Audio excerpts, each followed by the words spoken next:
चलिए, तो अब ब्रेन के अगले पार्ट पे हम लोग बढ़ते हैं। फोर ब्रेन ही चल रहा है, फोर ब्रेन अभी समाप्त करेंगे। फोर ब्रेन में अगला पार्ट है डायंसिफेलॉन। याद कीजिए मैंने क्या बोला था, डायंसिफेलॉन एक चैम्बर जैसा पार्ट है। पता है कैसा चैम्बर है? ऐसा है, देखो इधर इधर इधर। मान लो ऊपर से एक रूफ है, चैम्बर का ये क्या है? रूफ है, ठीक है। फिर ये दीवार है, अपर वॉल, और नीचे लोअर वॉल, ये लोअर वॉल है, ठीक है। और ये लोअर वॉल ही फिर नीचे बेस भी बना देती है। इस टाइप का एक चैम्बर है जिसको बोल रहे हैं डायंसिफेलॉन। वो जो आपको गुलाबी गुलाबी कलर में दिख रहा है, वो गुलाबी कलर का जो रूफ है जिसका नाम है थैलेमस, नहीं जिसका नाम है एपीथैलेमस, सॉरी, जिसका नाम है एपीथैलेमस। क्या नाम है?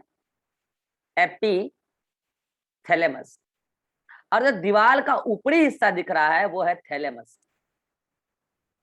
वो है थैलेमस। ये एक बॉक्स टाइप का दीवार है, याद रखना, बॉक्स से पूरी एक तरीके से चैम्बर है, बॉक्स है। थ्री में इसको समझने की कोशिश करो, ऐसा मत समझना कि ये स्क्वायर है, वो एक बॉक्स है, बॉक्स समझने की कोशिश करो उसको, ठीक है। और ये जो नीचे में दिख रहा है वो क्या है? Hypothalamus, hypothalamus. तो सबसे पहले मुझे एक बात बताइए, अगर कॉमन कॉमन बातें हम पूछें, बच्चों से भी पूछें, तो बच्चा भी बोल देगा कि एपीथैलेमस जो है डायंसिफेलॉन का रूफ बना रहा है, यस और नो। थैलेमस जो है अपर लेटरल वॉल बना रहा है, यस और नो। अपर साइड से जो वॉल हो रहा है, अपर लेटरल वॉल बना रहा है, यस और नो। और थैलेमस जो है लोअर लेटरल वॉल और बेस बना रहा है, एंड बेस बना रहा है, यस और नो। ये तो बच्चा भी देख के बता देगा। अच्छा, पता है इसकी कैविटी जो है ना, इस कैविटी को बोलते हैं डायोसील, DIO, डायोसील, COEL, डायोसील। इस कैविटी को डायोसील, और ये कैविटी नंबर 3 है। ये 3 4 कैसे बोल रहे हैं बाद में बताएंगे, इतना याद रखो। ये ब्रेन का कैविटी नंबर 3 है, डायंसिफेलॉन की चैम्बर है डायोसील, ठीक है। और उस डायोसील का जो दीवार बना रहा है ऊपर से, रूफ रूफ रूफ, वो कौन है? एपीथैलेमस। जो साइड का दीवार है, अपर अपर हिस्सा, वो है थैलेमस। और जो नीचे से है वो है हाइपोथैलेमस। ये है सिंपल सा एक चैम्बर जिसका नाम है डायंसिफेलॉन। अब ये डायंसिफेलॉन कहाँ होता है? ये डायंसिफेलॉन को चारों ओर से घेरे रहता है सेरिब्रम, ऐसे देखना ध्यान से, सेरिब्रम ऐसे घेरा रहता है उसको, ऐसे। मैं उसको थोड़ा ऊपर बना दिया, यूं समझो कि सेरिब्रम उसको ऐसे घेरा रहता है, इस तरीके से घेरा रहता है कि केवल और केवल थैलेमस रीजन के पूरे पार्ट उस सेरिब्रम में धसी हुई होती है। अब इसको हम लोग डायग्रामेटिक देखने के प्रयास करते हैं। देखना इधर, मैं एक बड़ा सा सेरिब्रम बना रहा हूं, बनाऊं? ये देखो बड़ा सा सेरिब्रम, ये है सेरिब्रम। ध्यान से समझना इस डायग्राम को। ये सेरिब्रम है भाई साहब, ये फ्रंटल लोब है ना, ये इधर ये फ्रंटल लोब कंप्लीट हुआ तो इधर ये तुम्हारा कौन सा हो गया लोब? पैरेटल लोब, ये ऑक्सीपिटल लोब। अब मान लो इधर से टेम्पोरल लोब, ठीक है। ये तुम्हारा पूरा क्या हो गया? Frontal, parietal, temporal, frontal, parietal, इधर टेम्पोरल, इधर ऑक्सीपिटल लोब, ठीक है। ये मान लो पूरा तुम्हारा क्या है? सेरिब्रम। अब यहां से सुनना ध्यान से, थ्री में समझने की कोशिश करो। मान लो मैं ऐसे हूं, ठीक है, मैं ऐसे हूं, मेरा एक सेरिब्रम इधर है और एक सेरिब्रम मेरा इधर है, जो आपको नहीं दिख रहा होगा, ये वाला हाथ, ये वाला, और एक सेरिब्रम इधर है, ठीक है। इन दोनों को अंदर ही अंदर ये कनेक्ट कर रहा है, अंदर ही अंदर। तो क्या अगर उसको मैं कट करके इधर से दिखाऊंगा, साइड से, साइड से, तो इसका हिस्सा, ये जो लाल वाला, एक जो ब्लैक वाला है, ये जो हिस्सा है, क्या ये दिखेगा? और वो ऐसे दिखेगा, ध्यान देना, वो ऐसे दिखेगा आपको, ऐसे है वो। मतलब ये एक तरीके का फाइबर है, और ये फाइबर उस सेरिब्रल हेमिस्फीयर जो आपको दिख रहा और जो एक नहीं दिख रहा, उनके बीच में कनेक्शन है। और ये माइलिनेटेड नर्व फाइबर है। ये थोड़ा सा टेढ़ा टाइप से रहता है, कर्व्ड पार्ट रहता है, ठीक है। ये तो क्या कर रहा है? दोनों उसको जोड़ रहा है, ठीक है। अब समझना, इसी के नीचे वो कैविटी है जिसकी हम बात कर रहे हैं। सेरिब्रम का जो ये वाला टेम्पोरल वाला पार्ट है ना, ये और ऐसे मान लो, ऐसे ऐसे करके, ऐसे करके, यहां से ऐसे करके मान लो, ऐसे, ये सेरिब्रम वाला पार्ट है, ठीक है। तो हुआ क्या कि यहां से एक दीवार चला, ध्यान से देखना, यहां से एक दीवार चला, इस दीवार का नाम है, एक मिनट का, यहां से एक दीवार चला और ये दीवार यहां तक चला, और उस कॉर्पस कैलोसम से कनेक्टेड वे में चला, ठीक है। ये दीवार है ऊपर की तरफ, तो एक छत हुआ, दीवार नहीं छत हुआ, ठीक है। अब नीचे से क्या हुआ, दीवार चलना स्टार्ट हुआ, तो देखो ये एक दीवार हुआ, अपर पार्ट, दीवार का अपर पार्ट, और फिर नीचे से लोअर पार्ट दीवार का, और फिर बेस। कितनों को डायनसेफेलॉन का पोजीशन क्लियर हो गया? ये भी फोर ब्रेन का ही पार्ट है। ये तो आपका पूरा का पूरा ब्लैक वाला, तो ये तो क्या है, सेरिब्रम है, ठीक है। देखो थैलेमस को चारों ओर से घेरे हुए है, ये तो पूरा क्या है तुम्हारा, सेरिब्रम। ये क्या है, ये क्या है, अरे यार, एक तो ये क्या है, उसके बाद ये क्या है, ये क्या है, अरे यार, ये क्या है, और ये क्या है, इन सभी के बारे में आइए बताते हैं। अच्छा ये क्या है, ये तो आपको पता ही है। चल एक एक करके पहले सबके बारे में चर्चा करते हैं। ये तो सेरिब्रम है, इसकी तो स्ट्रक्चर पढ़ ही ली अभी आप। इसका नाम है कॉर्पस कैलोसम। क्या नाम है इसका, कॉर्पस कैलोसम, नाम याद रखेंगे, कॉर्पस कैलोसम। ये क्या है, अरे भैया ये गुलाबी का आ जाता है जी बार बार, गुलाबी ज्यादा है।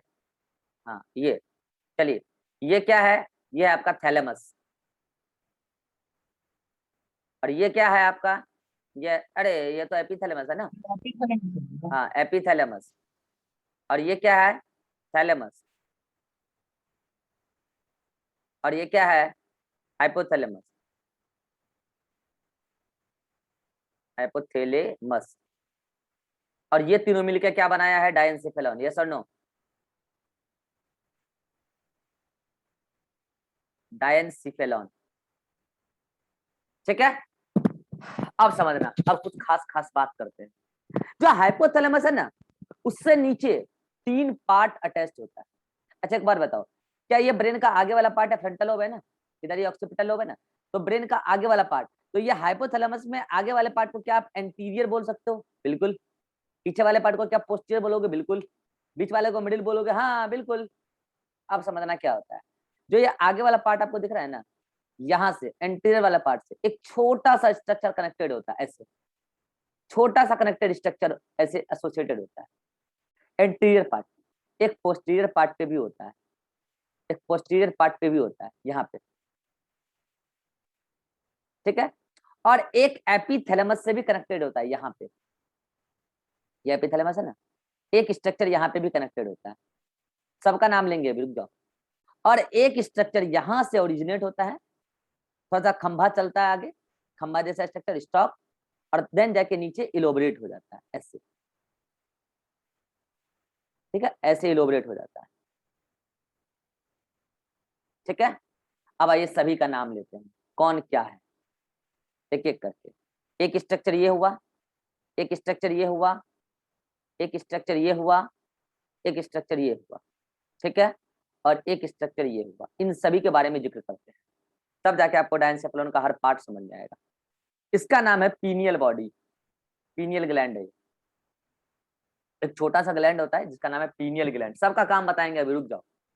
इसका नाम है ऑप्टिक क्याज्मा। क्या नाम है, ऑप्टिक क्याज्मा। इसका नाम है corpus albicans, CORPUS, corpus albicans, ठीक है। इसका नाम है इनफंडिबुलम, खंभा है ये, इनफंडिबुलम। और इसका नाम है पिट्यूटरी ग्लैंड, पिट्यूटरी ग्लैंड। ये सब पार्ट आपको काम आएगा, एंडोक्राइन में भी समझा रहा हूँ, ठीक है। चलिए अब एक एक करके सभी के बारे में देखते हैं, एक एक शब्द सभी के बारे में। ऑप्टिक क्याज्मा क्या है, कॉर्पस एल्बिकेंस क्या है, पीनियल ग्लैंड क्या है, कॉर्पस कैलोसम क्या है, सभी के बारे में देखेंगे। उसके बाद पीनियल ग्लैंड क्या है, तब जाके इन तीनों के बारे में तो अलग से देखेंगे, एपिथैलेमस, थैलेमस, हाइपोथैलेमस। पहले इन सब के बारे में देख लेते हैं, ठीक है। समझिएगा ध्यान से, कॉर्पस कैलोसम कुछ नहीं, ये माइलिनेटेड नर्व फाइबर का, किसका, माइलिनेटेड नर्व फाइबर का ट्रैक्ट है, माइलिनेटेड नर्व फाइबर ट्रैक्ट। इसका काम क्या है, connects left cerebral hemisphere and right cerebral hemisphere, और कोई काम नहीं है इसका। अगर उसको कनेक्ट कर रहा है स्ट्रक्चरली तो जाहिर सी बात है कि एक कम्युनिकेशन का काम कर रहा होगा, किसके बीच में, communicate left cerebral hemisphere and right cerebral hemisphere. Left cerebral hemisphere से कोई इंफॉर्मेशन भेजना है राइट में, कॉर्पस कॉलोसम भेजेगा, राइट से लेफ्ट में कॉर्पस कॉलोसम भेजेगा। और ये पूरी तरीके से व्हाइटिश होती है, और होनी भी चाहिए ना, क्योंकि ये कैसी है, ये माइलिनेटेड नर्व फाइबर है, इसलिए पूरी तरीके से व्हाइटिश ट्रैक्ट है। ये बात हो गया कॉर्पस कॉलोसम के बारे में। जोरदार पॉइंट जो पीएमटी का बहुत ही पॉपुलर सवाल है, corpus callosum only found in mammalian brain, only in mammals, केवल मैमेलियन ब्रेन में मिलता है। तो ये तो सारे पॉइंट कॉर्पस कॉलोसम के बारे में हो गए, एक एक करके फिर से बता रहा हूँ, याद रखना है। व्हाइट कलर का होता है, LCH और RCH को जोड़ता है, दोनों के बीच में कम्युनिकेशन भी कराता है, और ये केवल और केवल मैमल्स के ब्रेन में मिलता है। दिस इज कॉर्पस कॉलोसम, इससे ज्यादा और कुछ नहीं याद रखना है। कॉर्पस कॉलोसम क्लियर है। अब आइए, एपीथैलेमस के साथ अटैच्ड एक पार्ट जो पोस्टीरियर पार्ट पे अटैच्ड है एपीथैलेमस से, जिसका नाम है पीनियल ग्लैंड। छोटा सा ग्लैंड है, हालांकि इसके बारे में आपको थोड़ा बहुत मैं बताऊंगा एंडोक्राइन। ये एक तरीके का ऐसा ग्लैंड है जो हमारे 24 घंटे के क्लॉक को, 24 आवर क्लॉक को रेगुलेट करता है। पता है कब दिन होता है, कब रात होता है, कब सोना है, कब जागना है, इसका सिग्नल हमें मिलता है, और वो रेगुलेट करता है पीनियल ग्लैंड। इसलिए उसको बोलते हैं it regulates 24 hour rhythmic clock. Rhythm में 24 आवर जो चल रहा है, दिन रात दिन रात दिन रात, इसका एहसास हमें पीनियल ग्लैंड चलाता है बाय सिक्रेटिंग सम हार्मोन। कुछ हार्मोन होता है सुस्ती वाला, और कुछ हार्मोन होता है चुस्ती वाला। जब हमें चुस्ती महसूस होता है तो समझ जाते हैं कि दिन है, और जब हमें सुस्ती महसूस होता है तो हम समझ जाते हैं कि रात है। तो ऐसे ही पीनियल ग्लैंड हमारे 24 आवर क्लॉक को रेगुलेट करता है। एक काम तो उसका ये हुआ। दूसरा बात पता है, जब सेक्सुअल मैच्योरिटी हो रहा होता है, जब हम लोग बड़े हो रहे होते हैं, तो उस दौरान सेक्स ऑर्गन को डेवलप कराने के लिए उसमें जो पर्टिकुलर केमिकल्स चाहिए होता है, कुछ हार्मोन चाहिए होता है, कुछ विटामिन प्रोटीन चाहिए होता है, तो उस दौरान सेक्सुअल मैच्योरिटी में पीनियल ग्लैंड का भी रोल होता है। तो it also involves in sexual maturity. कैसे होता है, पीनियल ग्लैंड अलग से पढ़ेंगे एंडोक्राइन सिस्टम में, तो वहां पे मैं थोड़ा बहुत जिक्र कर दूंगा, ठीक है। तो बस आपको पीनियल ग्लैंड के बारे में 3 बातें याद रखनी है। एपीथैलेमस से कनेक्टेड होता है, राइट, छोटा सा ग्लैंड होता है, एकदम बहुत छोटा सा ग्लैंड, ठीक है। एपीथैलेमस से कनेक्टेड होता है, एपीथैलेमस के पोस्टीरियर पार्ट से कनेक्टेड होता है, 24 आवर रिदमिक क्लॉक सिस्टम को ह्यूमन में रेगुलेट करता है पीनियल ग्लैंड, और सेक्सुअल मैच्योरिटी को रेगुलेट करता है, कंट्रोल करता है, मतलब कि बढ़ावा देता है। चलेगा, इतना बात चलेगा। तो ये हो गया पीनियल ग्लैंड समाप्त, कॉर्पस कॉलोसम समाप्त। अब आते हैं ऑप्टिक क्यारिमा। कुछ नहीं याद रखना है इसमें, बस इतना याद रखना है हाइपोथैलेमस के एंटीरियर पार्ट पर लगा होता है। फंक्शन अच्छे से आज तक नहीं पता है, ठीक है, बस ऑप्टिक क्यारिमा बताया गया है। आप हटाइए। अब बोलोगे सर ऑप्टिक क्यों बोला गया है, लोगों को कुछ भरोसा है कि शायद विजन में हेल्प करता हो, क्लियर नहीं, बस इतना याद रखो ना कि हाइपोथैलेमस के एंटीरियर पार्ट से कनेक्टेड होता है लोअर बेस पर। और कॉर्पस एल्बिकेंस, ये इसके बारे में भी एक लाइन याद रखना कि ये एक छोटा सा डीजेनरेटेड पार्ट है जिसका कोई काम नहीं है, बट ये हाइपोथैलेमस के पोस्टीरियर पार्ट पर पाया जाता है। तो इन दोनों में तो बस एक एक लाइन याद रखना है कि एंटीरियर पार्ट पे अटैच होता है, ये पोस्टीरियर पार्ट पे अटैच होता है। इसके बारे में एक बात और याद रखनी, ये भी केवल मैमल्स में ही मिलता है। देखो भाई साहब, मैमल के ब्रेन का बहुत सारा बात बता दिए हैं, दिमाग खराब मत करना, बहुत सारा चीज है, क्वेश्चन देंगे एग्जाम में। कॉर्पस कॉलोसम, पाया मेटर, कॉर्पस एल्बिकेंस, ये सब चीजें केवल मैमल्स के ब्रेन में आपको देखने को मिलेगी, ध्यान रखिएगा। ये सब मेडिकल कॉलेज में छोटे छोटे से बात आपको वाइवा में पूछ लिया जाता है सेमेस्टर एग्जाम में, सब चीज अभी से याद रखो, ठीक है। तो कॉर्पस एल्बिकेंस और कॉर्पस कैलोसम, ये दोनों ही केवल मैमल के ही ब्रेन, ठीक है। अब आते हैं किस पे, इस वाले पार्ट पे, हाइपोथैलेमस के मिडिल पार्ट से जो नीचे क्या ओरिजिनेट हुआ है। देखो एक खंभा होता है, ये खंभा है, ये खंभा, ये भी टिश्यू का ही बना हुआ है। फिर ये खंभा आगे चल के इलोबरेट हो जाता है ग्लैंड बनाने के लिए, और इस ग्लैंड का नाम है पिट्यूटरी ग्लैंड। जिसको हम बहुत डिटेल में पढ़ेंगे एंडोक्राइन सिस्टम में, बहुत डिटेल में, पिट्यूटरी ग्लैंड। और पता है यहाँ पर ये वाला पार्ट है एंटीरियर पिट्यूटरी और ये वाला पार्ट है पोस्टीरियर पिट्यूटरी, और ये हाइपोथैलेमस, ये वाला पीला वाला पार्ट। और आप देख पा रहे होगे, एक मैं डायग्राम बनाता हूँ, यहाँ से कुछ न्यूरॉन चलता है और ये न्यूरॉन डायरेक्ट आता है पोस्टीरियर पिट्यूटरी में, समझ में आया। और यहाँ पे कुछ स्पेसिफिक न्यूरॉन भी होता है हाइपोथैलेमस, ठीक है। तो ये हाइपोथैलेमस पोस्टीरियर पिट्यूटरी को न्यूरॉन के थ्रू कंट्रोल कर रहा है, रेगुलेट कर रहा है। लेकिन अभी आपको उतना डिटेल में नहीं घुसना है, मैं वो उसमें ले आऊंगा, जब मैं एंडोक्राइन पढ़ाऊंगा तो इसको पूरा डिटेल में पढ़ाऊंगा। अभी बस इतना याद रखो, हाइपोथैलेमस के नीचे से खंभा निकलता है एकदम मिडिल पे, एकदम मिडिल पे, उसको बोलते हैं इनफंडिबुलम, और इनफंडिबुलम से कनेक्टेड होता है पिट्यूटरी ग्लैंड। बस इतना याद रखना, कुछ नहीं याद रखना है। बाकी डिटेल हम सब बताएंगे कहाँ, एंडोक्राइन चैप्टर में, इसके जस्ट बाद। तो हाइपोथैलेमस से 3 पार्ट अटैच्ड है और एपिथैलेमस से 1 पार्ट अटैच्ड। क्या सभी के बारे में कुछ कुछ बातें आपको समझ में आ गया? फिर से बोल दूं मैं, एक बार फिर से बोल देता हूँ। देखो, कॉर्पस कैलोसम, इसके बारे में ज्यादा पॉइंट है। क्योवाइटिस होता है, माइलिनेटेड नर्व फाइबर का होता है, कर्व्ड पार्ट होता है, ऐसे कर्व्ड पार्ट। जैसे मान लो कि ऐसे मान लो कि 2 सेरेब्रम है, तो यहाँ बीच से ऐसे कर्व्ड पोर्शन में उसको कनेक्ट कर रहा है, एक सेरेब्रम इधर, एक सेरेब्रम इधर, हेमिस्फीयर, उसको कर्व्ड पार्ट होके ऐसे करके कनेक्ट करता है। यही क्या है, कॉर्पस कैलोसम, ठीक है। और ये कनेक्ट करता है दोनों को, सेरेब्रम हेमिस्फीयर को, कम्युनिकेट करता है दोनों को, केवल मेमल के ब्रेन में मिलता है। पीनियल ग्लैंड एपिथैलेमस के पोस्टीरियर पार्ट से अटैच्ड होता है, 24 आवर रेगुलेट करता है 24 आवर क्लॉक सिस्टम को, और सेक्सुअल मैच्योरिटी में हेल्प करता है, ठीक है, रेगुलेट करता है उसको, मतलब ये बोलो। हाइपोथैलेमस से 3 पार्ट अटैच्ड है, ऑप्टिक क्याज्मा, कॉर्पस कैलोसम और इनफंडिबुलम, देन उससे आगे पिट्यूटरी ग्लैंड। इससे ज्यादा और कुछ नहीं जानना। तो ये जो एसेसरी मतलब कुछ अटैच्ड पार्ट थे उसका बात मैंने किया है। अभी एपिथैलेमस, थैलेमस और हाइपोथैलेमस की तो जिक्र ही नहीं किया, उसका जिक्र अब करेंगे। पहले तो साइड साइड में जो भी चीज था उसका जिक्र करके हटा दीजिए। क्या ये पार्ट सभी को क्लियर है? इसमें कोई दिक्कत है तो बोलो, किसी को भी कोई दिक्कत है तो बोलो। सभी को क्लियर है तो हाथ खड़ा कर दो। चलो मैं डाउट ही ले लेता हूँ। Shivanand, any doubt? Shivanand? No sir. Harsh, बोलो क्या बोल रहे हो? No sir.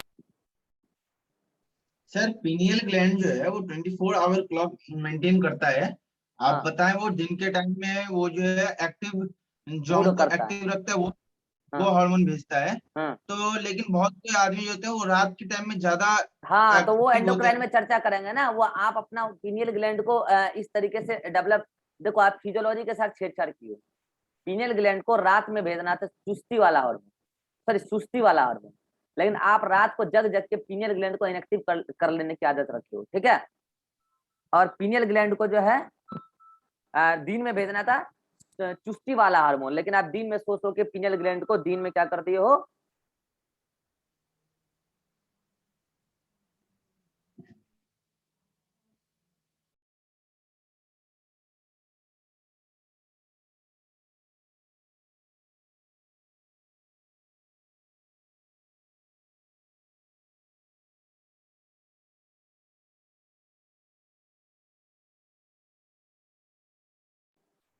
हाँ ठीक है। तो वो एंडोक्राइन में हम आपको बताएंगे विषय, ये बिल्कुल गलत है, ये नेचर के अगेंस्ट है। आप लोग रात रात को जब जग के पढ़ते हो, बिल्कुल गलत बात है। रात को पीनियल ग्लैंड आपको मैसेज भेजता है सोने के लिए, लेकिन आप सोते नहीं हो। और दिन को 4-5 बजे आपको पीनियल ग्लैंड मैसेज भेजता है जगने के लिए, आप जगते नहीं, ठीक है। तो वो आप उल्टा कर लियो। और कोई डाउट? No sir. ये क्लास से किसका नेटवर्क चला गया अभी भाई? कौन बाहर है? अतीक बाहर हो गया है, पता नहीं क्यों। Suman, any doubt? No sir. Shivanand, any doubt? No sir. Ribha? No sir. Jyoti? No sir. और कौन है? अतीक तो है ही नहीं। चलो कोई बात नहीं, आगे बढ़ते हैं। अब आते हैं हम एपिथैलेमस, थैलेमस और हाइपोथैलेमस। यही तो है डायंसिफेलम। और अंदर में जो चैम्बर है वो तो चैम्बर है, ये तो चैम्बर है, इसको बोलते हैं डायोसील। इसमें सीएसएफ भरा रहता है भाई साहब, हेलो, इसमें सीएसएफ भरा रहता है, ठीक है। अब समझना एक एक करके सारी बातें। एक बात समझना, आपके ब्रेन में जो रेगुलेटरी सेंटर है, चाहे वो सेंसरी हो, एसोसिएशन हो या मोटर एरिया हो, वो कहाँ है? वो ब्रेन के किस पार्ट में? मुझे ये बात। सेरिब्रम, सेरिब्रम ना। तो मुझे एक बात बताओ कि अगर किसी भी प्रकार का कोई इम्पल्स सेरेब्रम में जाना होगा तो सेंसरी न्यूरॉन कहां से एंटर करेगा? जाहिर सी बात है वो पहले तो डायंसेफेलॉन में ही आएगा ना। तो मैं आपको बता रहा हूँ, ये जो थैलेमस वाला रीजन देख रहे हो ना, यहीं से एंटर करता है सेंसरी न्यूरॉन और अंदर जाता है। ये सेंसरी इंपल्स है, ठीक है। और फिर सेरेब्रम में अलग अलग एसोसिएशन एरिया, अलग अलग सेंसरी एरिया, फिर वहीं से चलता है मोटर इंपल्स और वो थैलेमस के रीजन को तो ये बाहर निकलता है। ये है मोटर इंपल्स। तो क्या आपको ऐसा नहीं लग रहा कि जो थैलेमस वाला रीजन है ये चारों ओर से घेरा हुआ है डायंसेफेलॉन को, एकदम अपर पोर्शन में, अपर वॉल बन के, ये एक गेट कीपर की तरह काम कर रहा है। इतना ऐसा नहीं लग रहा आपको? ये गेट कीपर की तरह काम कर रहा है। किसके लिए गेट कीपर? सेंसरी और मोटर इनपुट और आउटपुट के लिए। सेंसरी इनपुट को अगर आना है तो थैलेमस को होते हुए जाना है, अगर मोटर इनपुट को बाहर जाना है थैलेमस को होते हुए जाना है। इस कदर थैलेमस एक गेट कीपर की तरह वर्क कर रहा है। और आप गौर करो, पूरी थैलेमस को चारों ओर से सेरेब्रम घेरा हुआ है, दिख रहा है? अरे सेरेब्रम घेरा हुआ है, थैलेमस को दिख रहा है, सेरेब्रम घेरा हुआ रहता है। तो थैलेमस के बारे में जो मेन पॉइंट है यही है, क्या कि थैलेमस गेट कीपर की तरह एक्ट करता है सेंसरी इनपुट और मोटर आउटपुट के लिए। बस इतना याद रखना है। अच्छा, थैलेमस को रिले सेंटर कहते हैं, पता क्यों? देखो बात बताओ, सेंसरी इंपल्स आया, थैलेमस कन्वे करेगा आगे, तब आगे जा पाएगा, और फिर मोटर इंपल्स चला तो थैलेमस को होके गुजरना है। इसका मतलब थैलेमस पर सेंसरी इंपल्स और मोटर इंपल्स का थोड़ा सा चेकिंग होता है कि अंदर जाने लायक हो भी कि नहीं हो, बाहर निकलने लायक हो भी कि नहीं हो। इस कदर बोलते हैं कि थैलेमस रिले सेंटर की तरह एक्ट करता है। थोड़ा सा ये इंफॉर्मेशन को क्या कराता है? डिले कराता है। तो ये बातें हो गई। अब आते हैं एपीथैलेमस। एपीथैलेमस में एक्स्ट्रा कुछ नहीं याद रखना है, जितना बताया उतना ही याद रखना है। क्या? एपीथैलेमस छत बनाता है, रूफ बनाता है, किसका? डायंसेफेलॉन का। एपीथैलेमस से पीनियल ग्लैंड अटैच्ड होता है जो सेक्सुअल मैच्योरिटी को रेगुलेट करता है। इतना बात तो याद हो ही गया होगा अब तक में। एक बात और याद रखना है, एपीथैलेमस अकेले छत नहीं बनाता। क्या बोल रहा हूं? एपीथैलेमस अकेले छत नहीं बनाता डायंसेफेलॉन का, वो कॉर्पस कलोसम के साथ पार्टनरशिप करता है। दिख रहा है? अरे दिख रहा है जी? एपीथैलेमस कॉर्पस कलोसम के साथ पार्टनरशिप करके, कई बार तो क्या होता है कि इधर एपीथैलेमस का पोर्शन है भी नहीं, केवल कॉर्पस कलोसम का पोर्शन है, और यहां से एपीथैलेमस स्टार्ट हुआ। तो एपीथैलेमस और कॉर्पस कलोसम मिलके बनाता है रूफ ऑफ डायंसेफेलॉन। और ये एनसीईआरटी का लैंग्वेज है और नीट का सवाल। क्या अकेले बनाता है थैलेमस? नहीं, थैलेमस छत बनाता है, ये सच बात, लेकिन अकेले नहीं बनाता, कॉर्पस कलोसम के साथ मिलके। तो एपीथैलेमस और थैलेमस का बात समाप्त हो गया। किसी को कोई समस्या? फिर से बोल दूं, एपीथैलेमस कॉर्पस कलोसम के साथ मिलके छत बना रहा है, एपीथैलेमस के साथ पीनियल ग्लैंड अटैच्ड है, बस इतना ही याद रखना है। थैलेमस को चारों ओर से सेरेब्रम ने घेरा हुआ है, 3D में समझने की कोशिश करो। थैलेमस को चारों ओर से सेरेब्रम ने घेरा हुआ है, जो भी न्यूरॉन एंटर करेगा सेरेब्रम में थैलेमस को होते हुए, जो भी बाहर निकलेगा थैलेमस को होते हुए। इसीलिए थैलेमस गेट कीपर की तरह कर रहा है, और यहाँ पर सेंसरी इंपल्स और मोटर इंपल्स को थोड़ा सा स्टे करना पड़ता है, इसलिए इसको बोलते हैं रिले सेंटर। चलो अब बोलो किसको क्या डाउट है, बोलो हर्ष।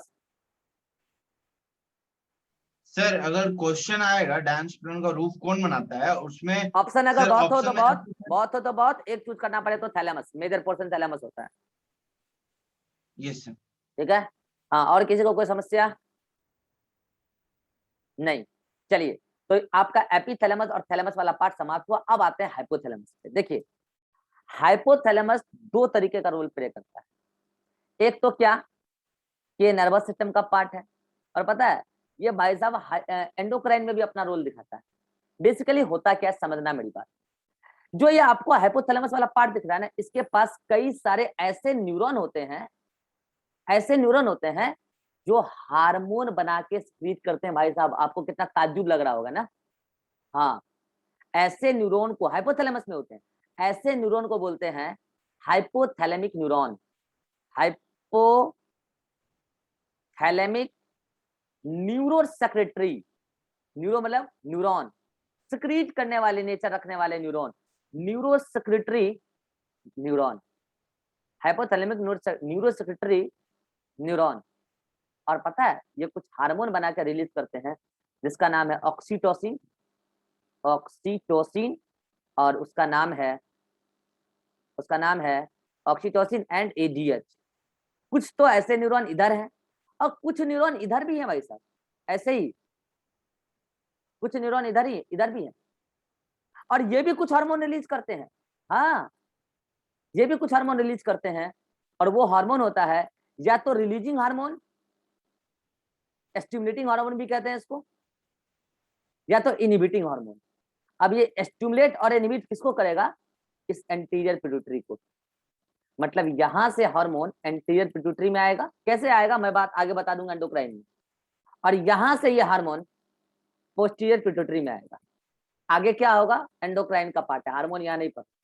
लेकिन इतना आपको समझ में आना चाहिए कि हाइपोथैलेमस में कुछ ऐसे न्यूरॉन हैं जो हार्मोन बना बना के रिलीज कर रहे हैं। जो हार्मोन आएगा पोस्टीरियर पिट्यूटरी में वो है ऑक्सीटोसिन और एडीएच, और जो हार्मोन आएगा एंटीरियर पिट्यूटरी में वो या तो एंटीरियर पिट्यूटरी को रिलीज करने के लिए जिम्मेवार बनाएगा या तो इनहिबिट करने के लिए जिम्मेवार बनाएगा। वो हम आगे देखेंगे कौन कौन सा हार्मोन है, सब देखेंगे डिटेल में। बस इतना मुझे बताना था, हाइपोथैलेमस के पास कुछ ऐसे न्यूरॉन होते हैं जो सेक्रेटरी नेचर के होते हैं। एक पॉइंट तो ये। और पता है इसके अलावा हाइपोथैलेमस के खुद के पास कुछ ऐसे न्यूरॉन होते हैं जो पर्टिकुलर फंक्शन के लिए सेंटर का काम करता है। जैसे मान लो कि ये वाला पर्टिकुलर न्यूरॉन थर्स्ट सेंटर है। जब प्यास लगेगा तो यही न्यूरॉन पहले एक्टिव होगा और आपको बोलेगा पानी पियो, प्यास लगा है, तो थर्स्ट सेंटर। भूख लगेगा, हंगर के लिए ये वाला सेंटर। सेटिस्फेक्शन नहीं होता, सेटिस्फेक्शन।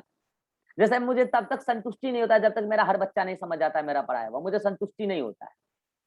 तो ये संतुष्टि कहां से मुझे मिलता है? उसके लिए हाइपोथैलेमस में न्यूरॉन है। जब सब बच्चा बोल देता है समझ में आएगा तब मुझे संतुष्टि मिलता है, तब मैं आगे ही बढ़ता हूँ, तब मैं रुकता नहीं हूँ वहां पे। तो ये मान लो सटाइटी सेंटर है। सटाइटी सेंटर का मतलब क्या? संतुष्टि दिलाने वाला सेंटर। भुक्खर सेंटर यही है, प्यास वाला सेंटर यही है, सटाइटी सेंटर यही है। और भी थर्मो रेगुलेशन, गर्मी लग रहा है, ठंडा लग रहा है, थर्मो रेगुलेटरी सेंटर टेम्परेचर के लिए, वो भी हाइपोथैलेमस में है। और बताऊं, बिहेवियर सेंटर, वो भी हाइपोथैलेमस। बिहेवियर, बहुत सारे लोगों ने कहते इसका तो बिहेवियर खराब है। जैसे देखो लखनऊ का बेस्ट एग्जाम्पल है, उसको तो हम छोड़ेंगे नहीं, उसको तो ऐसा दूर तक घसीटेंगे ना। उसका एग्जाम्पल हर क्लास में देंगे हम। देखो उसका एग्जाम्पल बिहेवियर है, पत्रकार से भीड़ गई भाई साहब। पत्रकार बोलते हैं यूपी पुलिस को जेल भिजवा देंगे, मेरा कोई गलती है नहीं है। उसका बिहेवियर है वैसा। उसको सोसाइटी में जब लोगों ने ग्राउंड रिपोर्टिंग किया तो सोसाइटी वाले लोगों ने भी बोला कि रोजे झगड़ा करती है, रोजे झगड़ा करती है। अगल बगल वाले मकान वाले को बोलते हो काला पेंट काहे कराए हो। अभी कोई बात हुआ तो कुछ लोगों का ऐसा बिहेवियर होता है। बिहेवियर कौन रेगुलेट करता है? उसके लिए भी अलग न्यूरॉन है। कहां पर? हाइपोथैलेमस। ये 5 अलग अलग टाइप के सेंटर हैं जिसमें अलग अलग न्यूरॉन है। वो आपके अलग अलग 5 फंक्शन को डायरेक्टली रेगुलेट कर रहा है हाइपोथैलेमस। उसको मैं एक ट्रिक से बता दूं। ये देखो, पहले मैं सारे फंक्शन लिख देता हूं। क्या क्या बोला है मैंने? Behaviour, behaviour control, endocrine control, ये भी अभी बताऊंगा। Endocrine control, thermoregulation, ANS control, ये भी अभी बताऊंगा, रुक जाओ। और एक क्या छूट गया भाई? Behaviour control, endocrine control, thermoregulation, बाकी थर्स्ट वर्स्ट तो बता ही दिया। सेटिस्फैक्टरी। नहीं वो सब तो कॉमन है, ये सब तो थर्स्ट, हंगर, सैटिस्फैक्टरी, ये सब तो तुम डायरेक्टली याद रखोगे। एक ट्रिक मैंने बताया, देखो बेसिकली ट्रिक क्या है मैं बता रहा हूँ। बेताब, BETAB, ठीक है। तो बिहेवियर हो गया, एंडोक्राइन कंट्रोल हो गया, थर्मोरेगुलेशन हो गया, एएनएस हो गया, और एक बायोलॉजिकल कंट्रोल, बायोलॉजिकल कंट्रोल। अब समझना मेरी बात, ये 5 फंक्शन आपको डायरेक्टली नीट में पूछे जाते हैं। बिहेवियर का कंट्रोल किसके हाथ में है? हाइपोथैलेमस। हालांकि ये अकेले बिहेवियर रेगुलेट नहीं करता है, कल मैं आपको बताऊंगा। बिहेवियर रेगुलेट करने के लिए एक सिस्टम है लिम्बिक सिस्टम, कल बताऊंगा, ठीक है। एंडोक्राइन कंट्रोल मतलब कि कौन हार्मोन कब रिलीज होगा, इसका आदेश फाइनली हाइपोथैलेमस के हाथ में। और वो यहाँ पे ये देखो, ये देखो, ये आदेश देगा इसको भाई साहब को, एंटीरियर पिट्यूटरी को। ये भाई साहब आदेश देगा पोस्टीरियर पिट्यूटरी को, तब जाके हार्मोन सिक्रीट होगा भाई साहब, ऐसा नहीं होगा, याद रखना। पोस्टीरियर पिट्यूटरी हार्मोन रिलीज करता है, लेकिन जब उसको हाइपोथैलेमस आदेश देता है तब, नहीं तो ऐसा कुछ नहीं करेगा, ठीक है। थर्मोरेगुलेटरी सेंटर है, यहाँ देखो। ANS control, autonomic nervous system बताया था, याद आ रहा है? अरे autonomic nervous system, autonomic nervous system में आपको आगे पढ़ाऊंगा अभी। उसको रेगुलेट करने के लिए हाइपोथैलेमस से न्यूरॉन चले होते, तो उसका भी कंट्रोल हाइपोथैलेमस के पास होता है। इसके अलावा बायोलॉजिकल कंट्रोल, देखिए बायोलॉजिकल कंट्रोल में अगर आप आपसे बोलेंगे कि बायोलॉजिकल क्लॉक कंट्रोल, तो आंसर इज पीनियल ग्लैंड। लेकिन अगर पीनियल ग्लैंड ना हो और हाइपोथैलेमस हो तो आप उसको मार सकते हैं। हालांकि ये बहुत ज्यादा इंपॉर्टेंट नहीं है, ये सब ज्यादा इंपॉर्टेंट। हाइपोथैलेमस का ये सब फंक्शन बहुत पॉपुलर फंक्शन है। इसके अलावा अलग से आप याद रखेंगे कि हाइपोथैलेमस थर्स्ट सेंटर रखता है, हंगर सेंटर रखता है और सेटाइटी सेंटर रखता है, याद हो जाएगा। ये सारा हाइपोथैलेमस का ही काम है, सब कुछ हाइपोथैलेमस ही रखता है, सारा सेंटर, ठीक है। तो ये इसके अलावा आपको और दो काम बताता हूँ। हाइपोथैलेमस क्या करता है, पार्टनरशिप करता है, किसके साथ? मेडुला ऑब्लंगटा के साथ। किसके साथ? मेडुला ऑब्लंगटा, न्यूरॉन के माध्यम से पार्टनरशिप करता है। और हाइपोथैलेमस आपके बॉडी के इनवॉलंटरी एक्टिविटी, जो एएनएस है, दिख रहे हो, autonomic nervous system, involuntary activity को रेगुलेट करता है। तो ये एएनएस कंट्रोल जो करता है हाइपोथैलेमस, वो मेडुला ऑब्लंगटा के साथ पार्टनरशिप करके करता है, ये बात ध्यान रखना है। और जो बिहेवियर कंट्रोल करता है हाइपोथैलेमस, वो लिम्बिक सिस्टम के साथ पार्टनरशिप करके करता है। देखिए मैं आपको कल लिम्बिक सिस्टम भी पढ़ाऊंगा और आगे आने वाले दिनों में आपको सारे ग्लैंड भी पढ़ाऊंगा, एंडोक्राइन ग्लैंड। तो इन सब चीजों के लिए आप मत घबराइए, अभी बस आप इतना याद रखिए कि आने वाले दिनों में मेडुला ऑब्लंगटा भी पढ़ाऊंगा। तो मेडुला ऑब्लंगटा के साथ हाइपोथैलेमस पार्टनरशिप करके हमारे बॉडी के इनवॉलंटरी एक्टिविटी पे रेगुलेशन रखता है, ठीक है, अकेले नहीं, मेडुला ऑब्लंगटा के साथ मिलके इनवॉलंटरी एक्टिविटी पे रेगुलेशन, मतलब एएनएस कंट्रोल। और ये बिहेवियर कंट्रोल भी रखता है, किसके साथ पार्टनरशिप करके? Limbic system. क्या होता है कल बताएंगे। तो कुल मिला के बिहेवियर कंट्रोल हो गया, एएनएस कंट्रोल हो गया, एंडोक्राइन कंट्रोल के लिए इसके पास कुछ न्यूरोसेक्रेटरी न्यूरॉन है, थर्मोरेगुलेशन के लिए खास सेंटर है इसके पास, बायोलॉजिकल कंट्रोल बहुत ज्यादा रोल नहीं है इसका, और बाकी ये सब काम इसका हाइपोथैलेमस का। सुना, हम लोग बॉडी में पिट्यूटरी ग्लैंड को बोलते हैं मास्टर ग्लैंड। क्यों बता? हमारे बॉडी में हर ऑर्गेन तब काम करता है जब उसको मास्टर ग्लैंड मतलब पिट्यूटरी ग्लैंड मैसेज भेजता है हार्मोन के फॉर्म। लेकिन बताओ मास्टर का मास्टर कौन है? अगर मास्टर ग्लैंड पिट्यूटरी है, इसका भी मास्टर कौन है? हाइपोथैलेमस। पिट्यूटरी को कौन बोलता है? हाइपोथैलेमस। तो हाइपोथैलेमस को बोलते हैं मास्टर ऑफ मास्टर ग्लैंड, क्योंकि मास्टर ग्लैंड है पिट्यूटरी, उसका भी मास्टर कौन है? हाइपोथैलेमस।